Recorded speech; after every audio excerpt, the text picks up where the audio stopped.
If you like Marvel, then the fourth phase of the MCU is certainly something that is going to please you because it seems to be coming along quite quickly with TV shows and movies coming out left, right and centre. And the latest in those is Miss Marvel. So let's take a look at what's going on. I'm a superhero. Hello and welcome to Screen OD. If you're new to the channel, hi, my name is Tim. I'm an editor and I'm a journalist who's been writing and talking about TV, movies and the entertainment industry for nearly 15 years. If you're a returning visitor, hello again. It's great to have you back. We appreciate everyone who is part of the Screen OD community. If you like TV and movies and you haven't already subscribed, then I would advise subscribing to the channel and then you'll get all the best content direct to your feed. You can just kick back, put your feet up and have a great entertaining time. Right, today we're talking about Miss Marvel, which is the latest series from Marvel, who really have been producing quite a lot of content recently. There was a little bit of a lull, but now we are back in action and we've had Loki, we've had Moon Knight, and now we have this. So let's find out a little bit more about what Miss Marvel is all about. Maybe they're right. I spend too much time in Fantasyland. That is not you.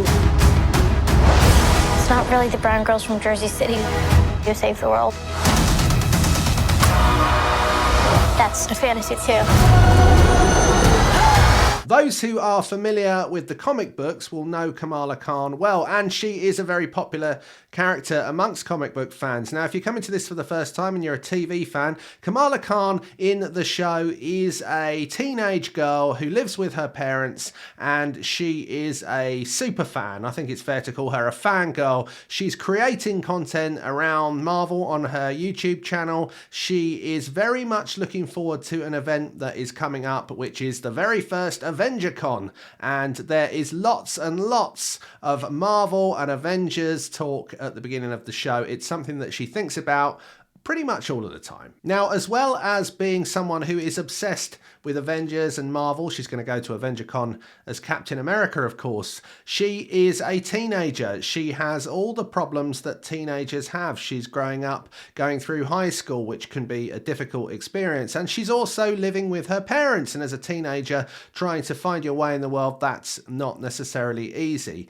The difference between her character and many of the Marvel characters that we've seen in the past is her heritage. She is a Pakistani American Muslim teenager. So she has a different heritage to many of the classic Marvel characters that we have seen before, many of whom are white, many of whom are male. And of course, there is more and more diversity coming into the MCU. But in this case, we very much have that at the heart of the character. And this isn't something that feels like it's just been thrown in or is tokenistic. This is at the very core of the character. And there are references all the way through the show to who she is because of where she comes from. And that, I think, is really important to this show, which gives it an authenticity, which gives it a feel that draws you much closer to that central character. Now, for Kamala Khan, probably the most exciting thing she could think about happening in her life would be becoming one of those superheroes that she looks up to all of the time. Now, I'm not going to tell you what happens, but I think it's fairly obvious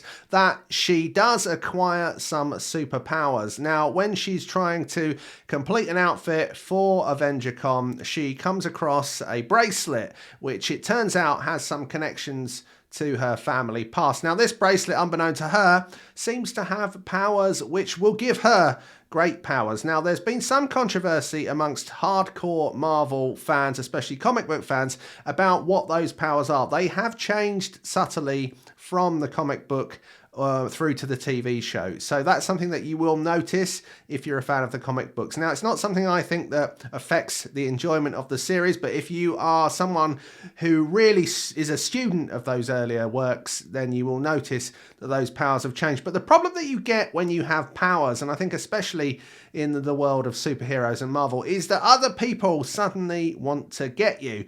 And in Kamala Khan's case, there's more than one group of people who are suddenly after her, which very much complicates her teenage life. Suddenly, she's not just worried about navigating high school and navigating her parents, who can be quite difficult to deal with sometimes. She is in a position where she has got to navigate some much more powerful figures that are after her. This is a show that has lots and lots and lots going for it. It's vibrant, it's fun, it's optimistic, it's got a good pace to it. Now, like all the great Marvel shows, it gives a lot of space and time in the first episode or two to introduce the character, to recognise the fact that you've got to get to know who this person is, understand who they are, where they come from, and then understand how the power and the powers around them are going to affect that kind of status quo that has been established. It's a really well, interestingly put together show as well. On-screen direction's really cool. It's got some really cool stuff going on with drawings on the walls. You see cartoons and characters being drawn on the walls, comic books appearing as people walk along. When people are texting each other, you see emojis in the street or in neon signs on the wall. These are all things that draw you again into a world that make you feel part of the teenage existence of Kamala Khan and her friends and those people around her. It feels very immersive in the way that it's been put together, but also it feels, as I said, optimistic, energetic. This is a show that isn't as complicated, perhaps, isn't as heavyweight in inverted commas as perhaps Loki or Moon Knight, and probably isn't quite as interwovenly connected into the MCU as some of those shows and some of the films more recently. But I think that gives it a real charm. It gives it a sense of a standalone, something different, something that you can hang on to and feel that you are enjoying on a different level. Although it's fun and although it's entertaining, it's a show that is also not afraid to at times deal with more serious subjects, the undertones of racism, the British imperialist past and how that's affected Pakistan. These are things that are woven into the show and don't feel out of place, and I think are important to give a real shape to the characters that you see and the lives that they live. At the very centre of the show, and not just because she is playing the title character, is an excellent performance from the young Iman Vellani, who is a real talent when it comes to acting. She manages to capture a real essence of someone who is going through those teenage years, who's finding all of those difficulties that come from dealing with high school, dealing with family, and then also has a real passion for something that might mean that she is termed as a nerd or a geek by some people that she deals with day to day, but also she retains that passion, she retains that love for it. And then of course when the superpowers come to her, you have a whole new world of activity that starts to happen around her, and that as an actor is a difficult thing to bring, and she brings it, and she brings it with abundance. It's a fantastic performance, and absolutely she lights up the screen in every scene she's in. If you're looking for a TV show that will entertain you, a show that will make you smile, and there's plenty